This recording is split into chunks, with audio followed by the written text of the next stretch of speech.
За эрүүл мэндийн салбарт нийгмийн ажилтан бэлтгээд 20 жил болж байна. За эрүүл мэндийн нийгмийн ажилтнууд эмнэлгийн тусламж үйлчилгээ болон нийгмийн эрүүл мэндийн тусламж үйлчилгээнд бол ажилладаг. За эрүүл мэндийн тусламж үйлчилгээний нэг зорилт бол хэнийг ч орхитуулахгүй байх зарчим буюу бүх нийтийн эрүүл мэндийн хамралтанд бол анхаарч ажилладаг. Тэгэхээр энд бол манай эрүүл мэндийн нийгмийн ажилтны өөрөг оролцоо бол маш чухал байдаг. Өөрөөр хэлбэл эрүүл мэндийн тусламж үйлчилгээ авч чадахгүй байгаа зорилттой хүн амд бол одоо хурц одоо ажилладаг гол мэрэгчлэн байдаг. За мөн эрүүл мэндийн байгууллага маань өөрөө олон мэрэгжлийн талбар байдаг. Тэгэхээр олон мэрэгжлийн энэ багт эрүүл мэндийн нийгмийн ажилтны манлайлал чухал үүрэгтэй байдаг.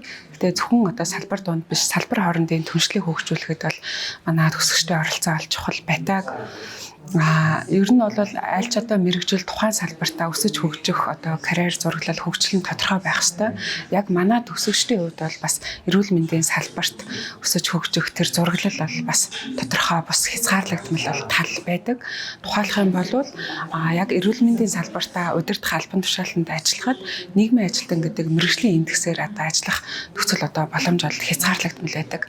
Тийм учраас манай төгсөгчдийн хувьд одоо яг салбартаа бас удаан ажиллахад одоо бас сөрөг нөлөө үзүүлж байдаг. Нөгөө талаар эрүүл мэндийн одоо бусад салбараар мэрэгсэж тухайн салбартаа илүү одоо мэрэгшиж хөгжих тэр боломж бол нэгдэж байдаг. Тэгэхээр одоо энэ боловсруулагдаж байгаа нийгмийн ажлын хуулийн төслийн хүрээнд бол энэ салбар дундын зохицуултыг одоо анхаарах нь бол чухал юм.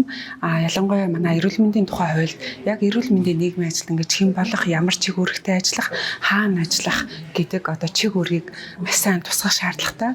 Мөн одоо эрүүл мэндийн тусламж үйлчилгээний заавар, удирдамжуудад эрүүл мэндийн нийгмийн ажилтны чиг үүргийг бол тусгах шаардлагатай юм аа. Тэгэхээр нийгмийн ажилтнууд аль салбарт ажилласан нэгдсэн тийм зохион байгуул зохицуулт одоо хэрэгтэй байгаад байна.